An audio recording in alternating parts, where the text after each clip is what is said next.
médico-militar también. Actualmente me encuentro trabajando en el Hospital Militar Regional de Especialidades y también ya formé parte de tripulaciones aeromédicas en el medio militar. Tengo el curso primario de evacuación aeromédica. Asimismo, también tenemos otro curso que se llama de ambulancias aéreas. Entonces, ya he realizado traslados aéreos y pues voy a hablarles sobre hipoxia, ¿va? Los objetivos como tal de mi plática, vamos a hablar de la definición de hipoxia, los tipos que tenemos de hipoxia, características de la hipoxia, factores predisponentes, porque hay factores predisponentes, la clínica como tal, fases de la hipoxia y su tratamiento. Como tal, la definición de hipoxia, pues es aquel estado de la deficiencia de oxígeno tanto a nivel sanguíneo, tejidos y células del organismo que van a comprometer pues su función de ellos, de todos los órganos, ¿no? Y pues esto es debido a una reducción de la presión parcial de oxígeno.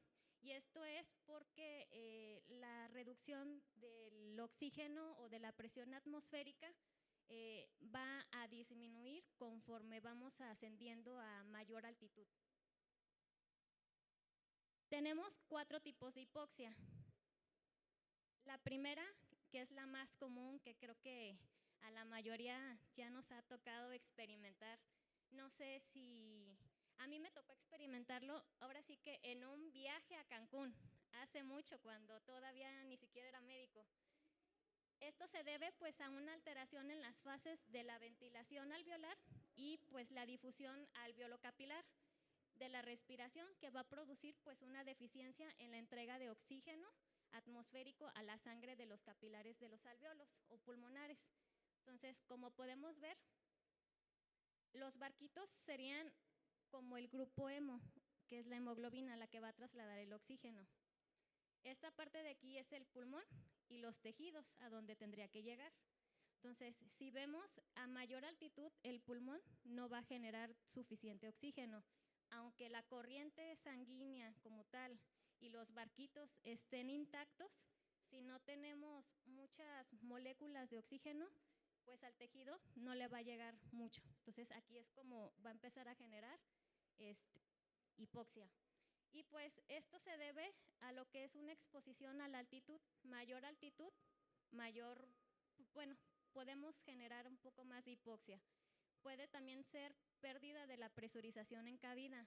Muchas veces generan, cuando van aterrizando los aviones para llegar a donde van a llegar, o sea, a la pista, tienen ellos una indicación de que a cierta altitud tienen que empezar a bajar la presurización, la atmósfera dentro de la cabina.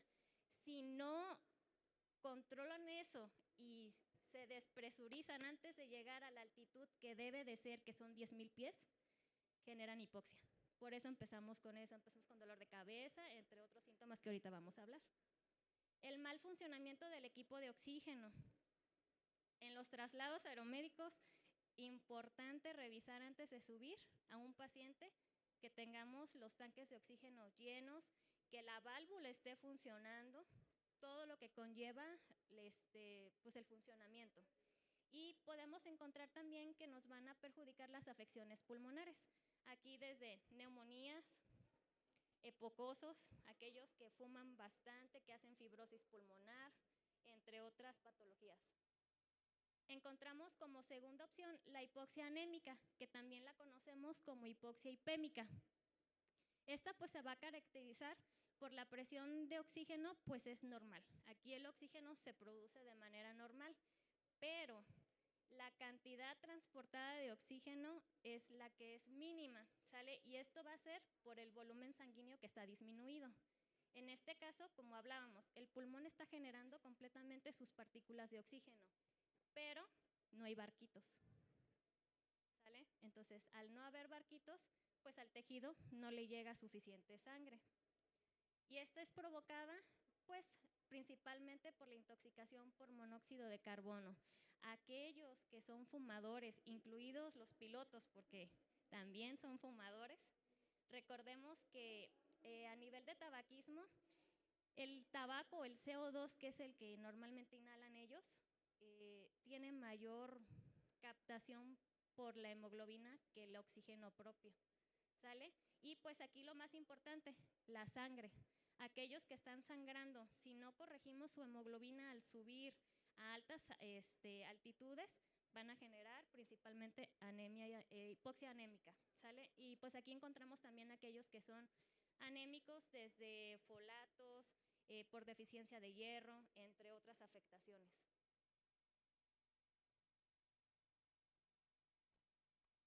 Hipoxia por estancamiento, que también se conoce hipoxia isquémica. En esta, pues bueno, se va a deber a la alteración de la fase de la respiración también. Consiste en la reducción del flujo sanguíneo a través de un sector del organismo o en su totalidad. Aquí vamos viendo que el pulmón, pues sí genera oxígeno normal.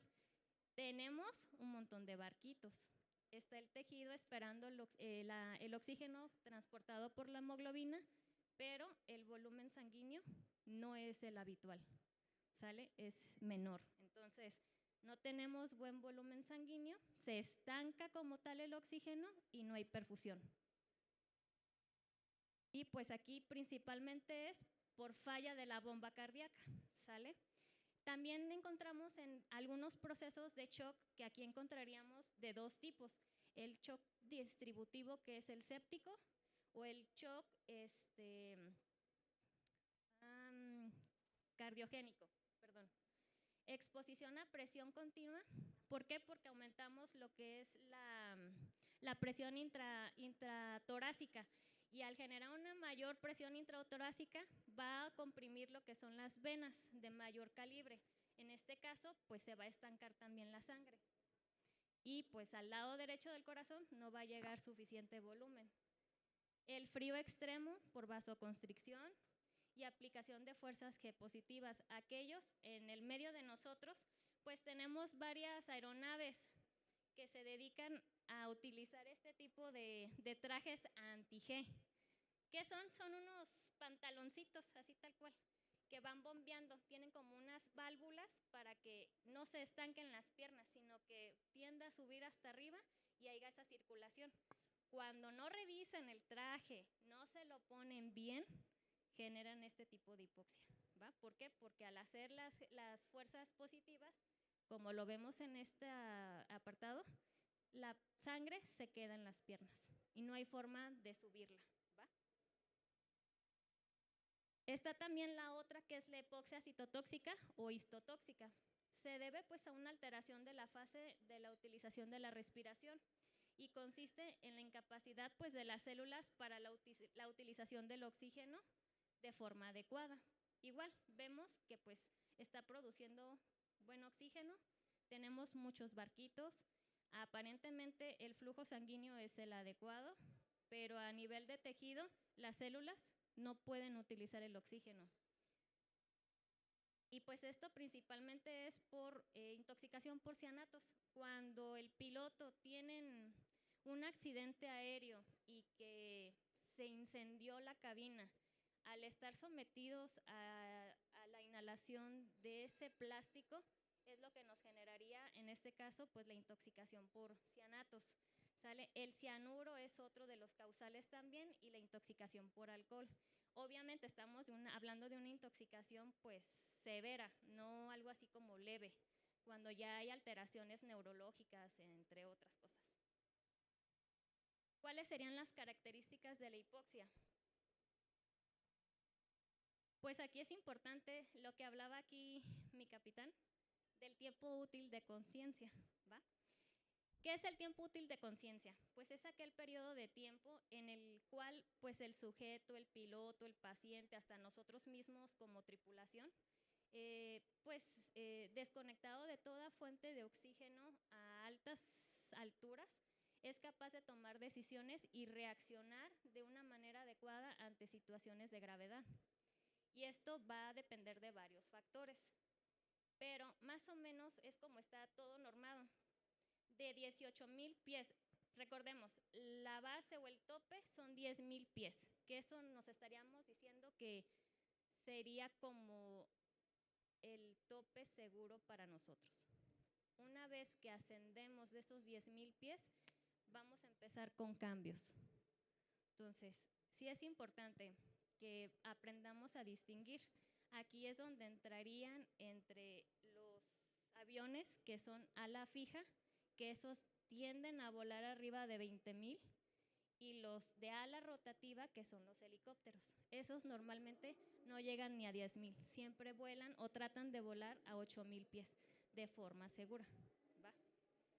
Entonces, si a 18,000 pies tenemos para la identificación de 20 a 30 minutos para poder nosotros decir, ¿sabes qué? Ya me empezó el dolor de cabeza, ya estoy bostezando, puede ser hipoxia. ¿Va?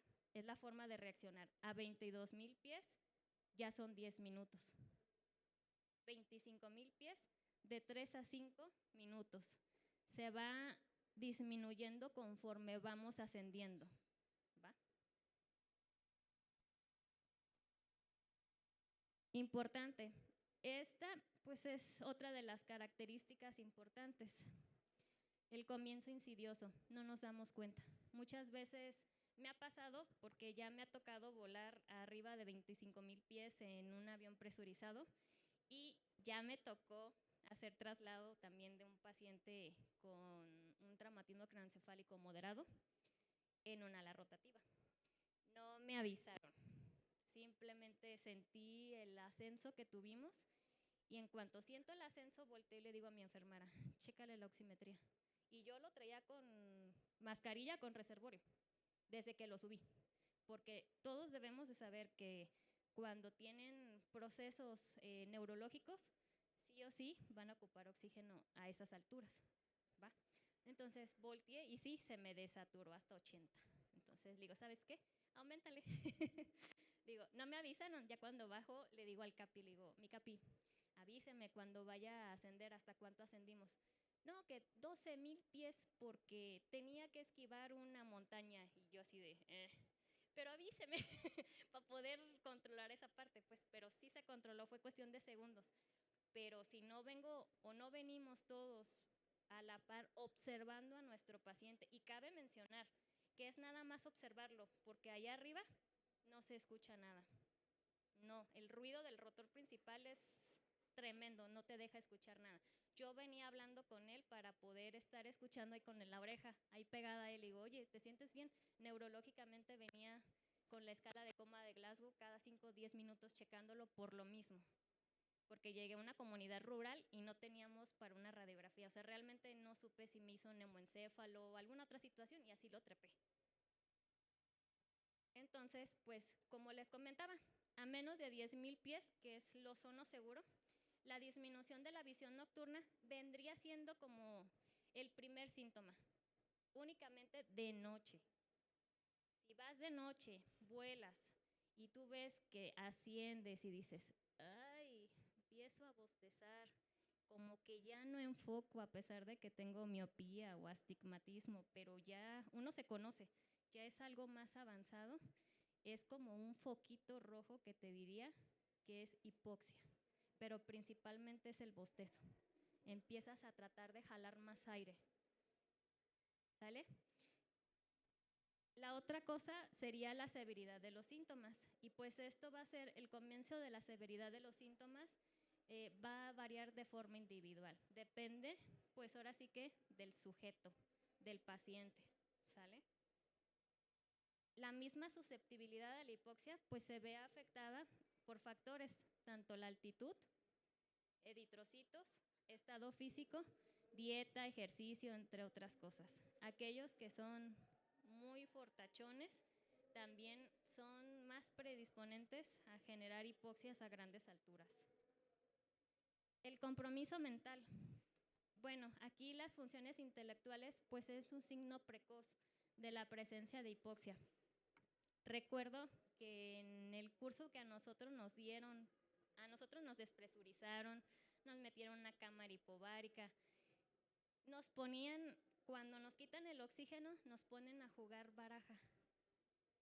No hay forma de compensarlo. Empiezas como a dudar, las palabras son más lentas, ya no puedes explicar lo que realmente quieres explicar. ¿Y es por qué? Por hipoxia.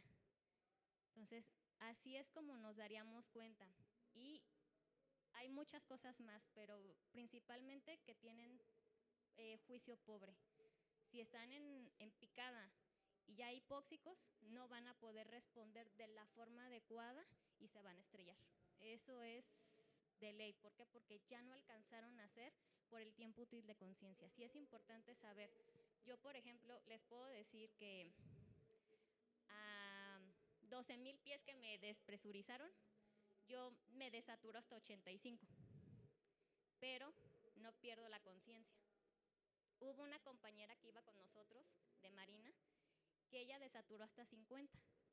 Fue en cuestión de segundos y perdió el conocimiento. Gracias a Dios no se convulsionó, ni murió, ni nada. Pero si no estamos todos viéndola, pues estaban riendo. La veían que estaba toda así. Y yo volteé y me le quedé viendo, me llamó la atención. Y le digo a un compañero que venía a un lado, le digo, oye Paco, le digo, está hipoxiada, ¿eh? Y me dice, ¿qué? Está hipoxiada. Le digo, está dormida. Se viene haciendo la loca. Y la empezaron a mover. Y ya cuando se dieron cuenta que pues ya le hacía sola, o sea, porque se soltó del cuerpo, ya le hablaron al médico que venía con nosotros y ya le trajeron, o sea, porque empezó a revisarla y todo, no reaccionaba, le pusieron oxígeno y fue de la única forma en la que reaccionó. ¿Cuánto tiempo llevaba de hipoxia? ¿Quién sabe? Pero, o sea, son cosas delicadas, pues, o sea, eso se hace, pues, nos someten a nosotros para ver cuánto aguantamos. Yo, gracias a Dios, pues no, nada más me hipoxié, pero sí reaccioné y sí hice todo. Pero sí hay otros que empiezan a bostezar y ella, que pues en este caso, pues se quedó inconsciente. ¿Va? Y pues aquí existe un compromiso pues del pensamiento, ¿va? Se hace lento, el cálculo pues es impreciso, realmente muchos ni siquiera logran hacer una suma de 2 por 2 o una suma de 2 más 2, 2 más 3, o sea, sumas muy sencillas no lo logran responder. El juicio pues va a ser pobre. Uno puede decir, ay no, pues es que ya estuve sometida, no pasa nada.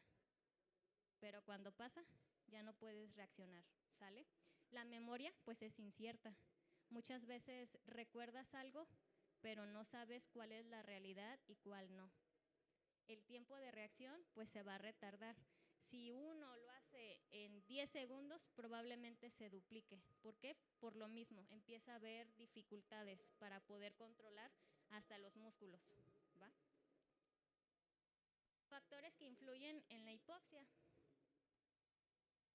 Como ya habíamos hablado, a mayor altitud, mayor facilidad de generar hipoxia. Todos, ¿sale? La razón de ascenso. ¿Qué tan rápido asciendes de una altitud muy grande? Cuando bajas, no sé, de 35 o 45,000 pies en menos de 5 minutos, el tiempo útil de conciencia se va a reducir un 50%.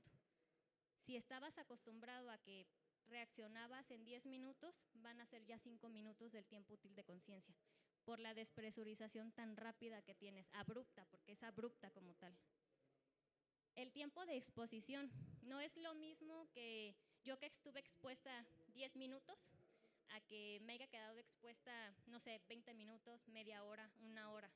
Ahí es donde va a empezar, ahora sí que, a acentuarse más los síntomas.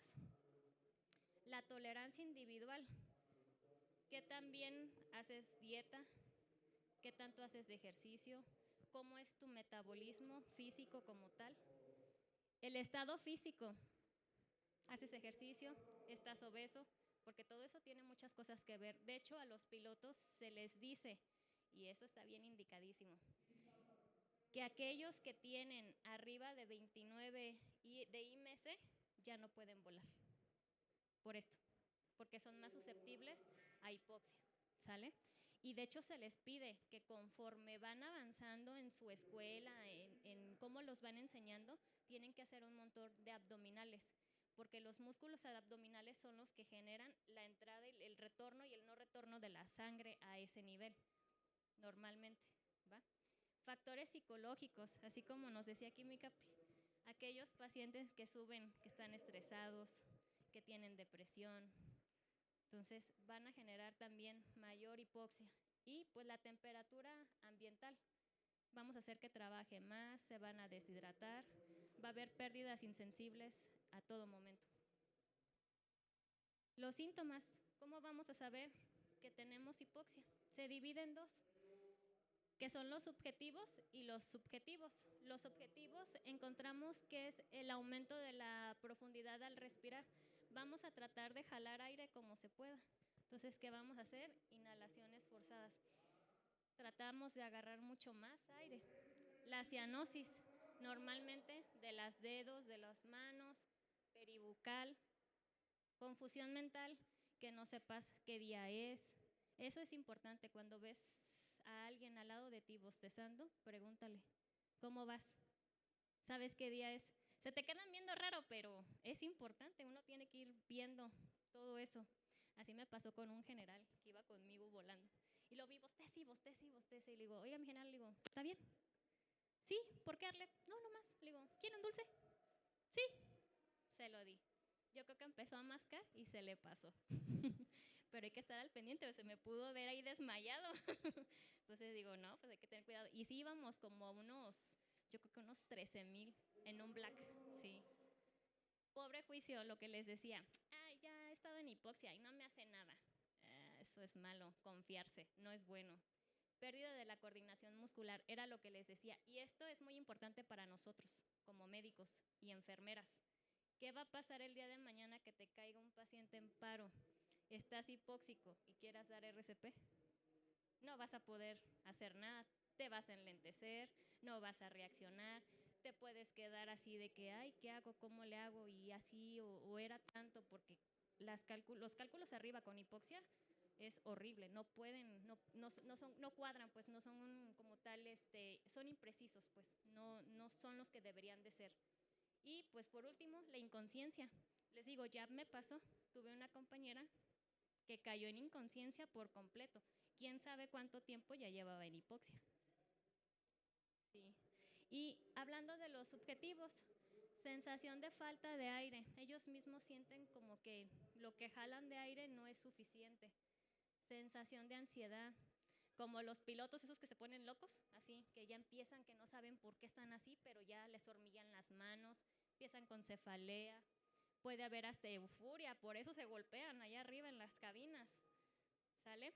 Mareo, fatiga, ganas de vomitar, náuseas, sensación de ondas de frío y de calor, los mentados bochornos, ya van, ya vienen y no saben ni por qué. Visión borrosa, ¿sale? Visión en túnel, ya la visión en túnel ya es como unos minutitos antes de que te desmayes. Ya tú ves y ya ves se va haciendo pequeña, pequeña hasta que te apagas y se apagó el cerebro, ¿va? Pérdida de la sensibilidad, vas a sentir el hormigueo, las parestesias en manos, en piernas y muchas veces hasta en cara. ¿Cuáles son las fases de la hipoxia? También son importantes de conocer. Son 4, ¿sale? Ahorita vamos a hablar de una por una, pero vamos a empezar de abajo hacia arriba. Está la indiferente, como su nombre lo dice, muchas veces es asintomática. Lo único que pueden llegar a presentar es lo que les decía, que la visión borrosa, que vemos y como que ya no ves bien de noche. Ah, pues, ¿por qué no veo bien de noche? Ha de ser mi astigmatismo. ¿Y le da salidón? Pues no. Puede ser causal de esto, ¿sale? Y esto es a nivel de 0 a 10,000 pies de altura, ¿va? Ya de 10,000 a 15,000 ya encontraríamos la compensatoria. Aquí, pues, ya puede haber lo que es el aumento de la frecuencia cardíaca. Podemos encontrar taquipnea, taquicardia o hasta hipertensión, porque muchos empiezan a generar cambios a nivel de tensiones arteriales. De 15 a 20,000 pies ya vamos a encontrar todas las sintomatologías, los objetivos y los subjetivos a este nivel ya. Y la crítica, que es la más delicada, es arriba de 20,000 pies. Y esto pues solamente les digo, ningún helicóptero va a llegar a ese nivel. Tienen que ser los presurizados, o sea, los aviones de ala fija. Entonces, eso es ¿por qué? Porque se despresurizan. A lo mejor son pilotos que se aceleran y despresurizan antes de descender de 20,000 pies. Y ahí es donde empiezan con toda la sintomatología, ¿va? Entonces, empezamos. La fase indiferente se denomina indiferente porque pues no produce ningún síntoma, ¿va? En el ser humano, en reposo.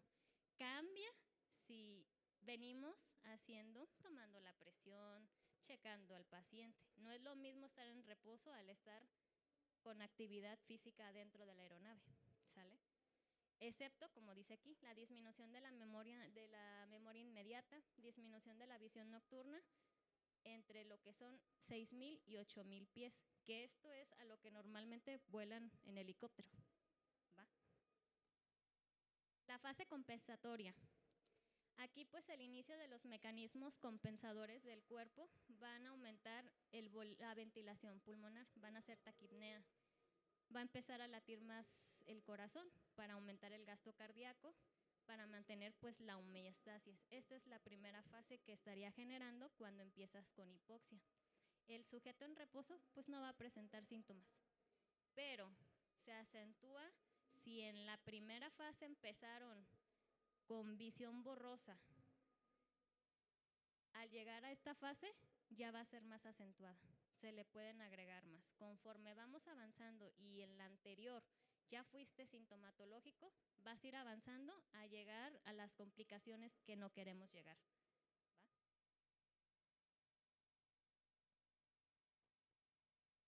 La fase sintomática se va a dar de 15,000 a 20,000 pies de altura. Aquí aparecen pues los síntomas ya en reposo. Ya no es necesario que nos andemos moviendo. Ya hasta tú estar sentadita vigilando el monitor, vas a empezar con síntomas.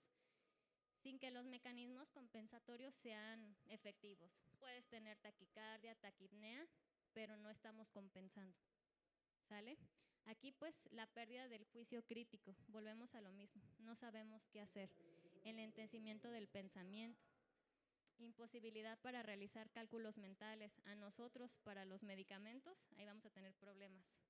Incoordinación muscular, los movimientos finos, jalar, agarrar, ya no son controlados. Estados de euforia, por eso se golpean, ansiedad o hasta agresividad. Entonces tendrían que entrar en una fase sintomática. ¿Recuerdan qué pilotos eran o de qué tipo de aeronave eran los que se golpearon? De avión, ¿no? De 15 a 20,000 pies. ¿Va? Va a haber mareos, náuseas o hasta vómitos, parestesias o espasmos musculares. Ellos mismos sienten como si se contracturaran. Y la visión en túnel. ¿Va? La fase crítica, que es la que todo mundo le tenemos miedo, allá arriba, se acentúan todos los síntomas de la fase anterior. Aparece la pérdida de la conciencia y puede llegar a convulsionar la persona si se mantiene la hipoxia. O sea, si ya llegaste a 20,000 pies, ya se desmayó y no descienden, pueden llegar a convulsionar y puede generarle hasta la muerte a esa paciente o a esa persona. Entonces, ahí con nosotros no fue tan grave porque cuando se dieron cuenta que si estaba desmayada la compañera, le pusieron oxígeno suplementario. Ese es el tratamiento. Y empezó a despertar. Entonces le dijimos a la jefa, oiga, ¿va a descender? No, que cumplan los 10 minutos. Entonces, pues todos los demás seguimos en hipoxia, menos ella, porque ella traía su oxígeno suplementario. Pero pues así es con nosotros en nuestro medio, pues ahora sí que los cursos y nos preparan para todo eso, pues de esa manera. Aparece la pérdida de la conciencia, convulsiones, si se mantiene la hipoxia. Puede llegar a causar la muerte si el individuo no recibe oxígeno suplementario, ¿va? A grandes alturas, pues la muerte va a aparecer en segundos. O sea, es cuestión de segundos para fallecer por la vasoconstricción cerebral que también genera. ¿Cuál es el tratamiento? Pues de la hipoxia. El conocimiento de los síntomas, signos y síntomas.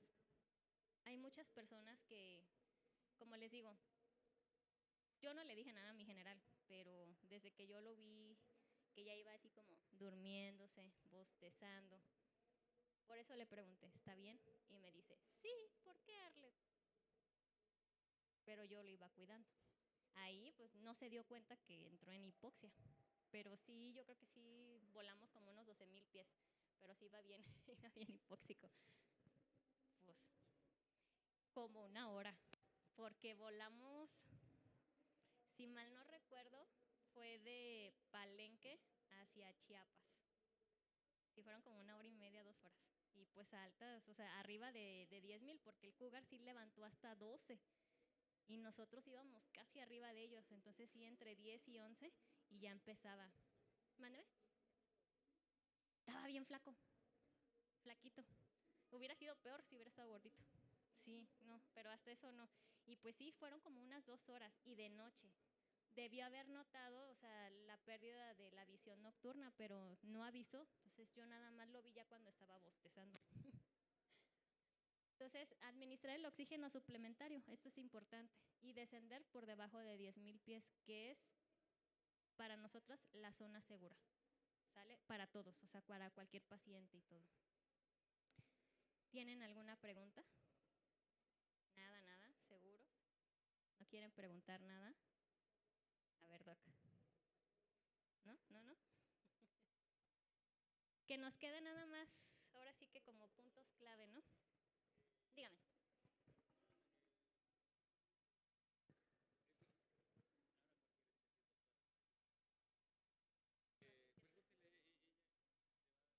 Es que le más médica, yo soy psicólogo, ella es médica. Y él me dio la explicación ya. No, pero ella le preguntaba por qué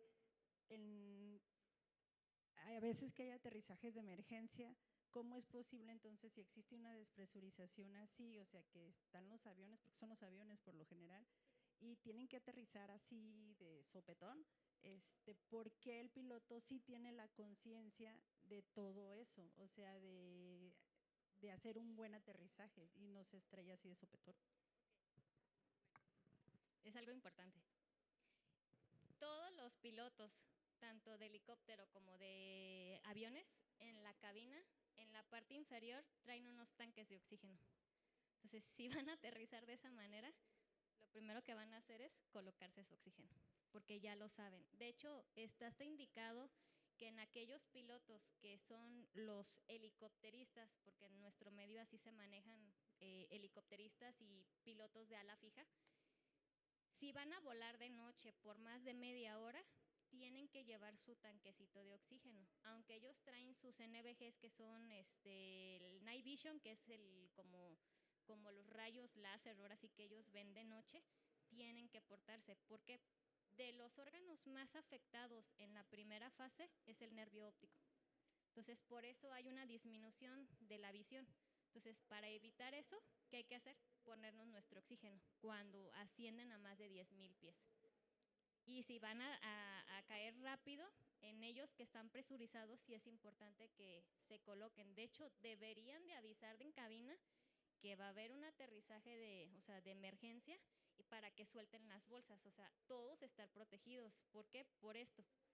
Porque pues luego ya aterrizamos y ya empiezas con dolor de cabeza, ya empiezas a ver borroso. Yo llegué a Cancún así, con dolor de cabeza, visión borrosa, traía náuseas. ¿Y qué hice? Me fui al bar. O sea, ni siquiera, ¿no? O sea, porque ni siquiera por aquí me pasó que estaba hipóxica. Dije, ay, me estresé en el viaje, pero no, ¿cuál? Estaba bien hipóxica. Ahora lo entiendo. Pero pues estaba yo chiquilla, yo creo que tendría unos 17, 16 años, pues nada que ver, no era médico todavía. Ya pues aterrizamos y yo dije, ay no, qué feo aterrizó ese piloto. Y hasta me dolió la cabeza. Pero ahí están las consecuencias. Y sí, me fui al bar, me fui a tomar una piña colada. Dije, no, ahorita se me quita por el estrés. No, pues cuál, estaba bien hipoxiada. Pero pues ahora te das cuenta, o sea, hoy caes en 20 que dices, chin, pudo hacer, o sea, yo para mí se despresurizó antes, porque recuerdo que hizo como una maniobra centrípeta, es como una vuelta de carro, salud, salud, giraron de forma abrupta, o sea, hizo esto, y normalmente cuando giran hacia los lados, hacen algo que se llama,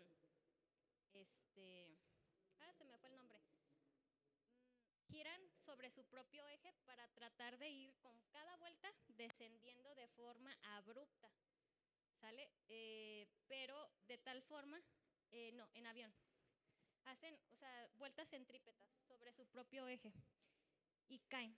Entonces, en este caso, ya cuando van a los 10,000, hacen el vuelo de forma recta y ya bien estable. Y ahí es cuando deberían de despresurizar. Entonces este señor no, yo recuerdo que dio la vuelta centrípeta, cayó y ya traía dolor de cabeza. Entonces yo creo que se despresurizó a 20,000 pies, pero pues pudo haber sido algo, o sea, no nomás para mí, para los demás tripulantes, ¿verdad? Entonces quedémonos con estos 5 puntos que son importantes. El inicio inicio pues es insidioso, sale muchas veces pues no nos damos cuenta que ya estamos en hipoxia. Recordemos que cualquier cambio de nuestro cuerpo que nosotros digamos, ay, esto no está bien, esto no me había pasado, hay que tomarle en cuenta porque es un foquito rojo, ¿va? Existen factores predisponentes, ya habíamos hablado. ¿Cuáles habíamos dicho que eran? La altitud es uno. El ejercicio, ¿haces o no haces ejercicio? Aquellos pacientes que están bien mamados son también demasiados gastalones de oxígeno. Entonces, si vamos a subir a un paciente intubado que está mamey, ¿qué hay que hacer? Subirle el oxígeno. ¿Por qué? Porque nos va a gastar muchísimo oxígeno arriba, ¿sale? También, otra cosa importante, ¿qué PIP llevamos arriba? A mayor PIP, mayor hipoxia, ¿sale? Entonces hay que tener mucho cuidado. Que existen 4 fases para poderlas distinguir. Entonces, el reconocimiento de los signos y síntomas pues, de la hipoxia pues, es fundamental, pero también con eso, sabiéndolos, podemos prevenirlos. Si vamos a hacer algo de lo que ya habíamos hablado, pues sí hay que tratar de avisar o de estar al pendiente de lo que nos dicen, porque ellos mismos cuando vas en vuelo comercial o vuelo turista, te van diciendo, ascendemos a tantos 1000 pies de altura y ahora vamos a tantos 1000 pies de altura. Hay que estar conscientes de eso, porque en una despresurización, o sea, de que la compuerta se abra, algún accidente, ha pasado, que van de aquí a Cancún o de aquí a algún otro lado y se le ocurre uno que está hipoxiado y loco, va y abre la puerta de escape. Eso es una despresurización de cabina abrupta y ahí es donde empezamos con situaciones de hipoxia. Entonces ahí es donde ya va a aventar lo que son las mascarillas de aire y todo eso. Sí es importante y lo que dijo mi capi, primero la mascarilla nosotros y después al infante o a la persona que dependa de nosotros. Porque si nosotros no nos cuidamos, ¿cómo los vamos a apoyar? Vamos a ser un paciente más, entonces pues, no tiene caso. ¿Va? ¿Alguna otra duda? ¿Nada? ¿Les quedó bien? ¿Bien claro? ¿Sí? Pues eso sería todo de mi parte.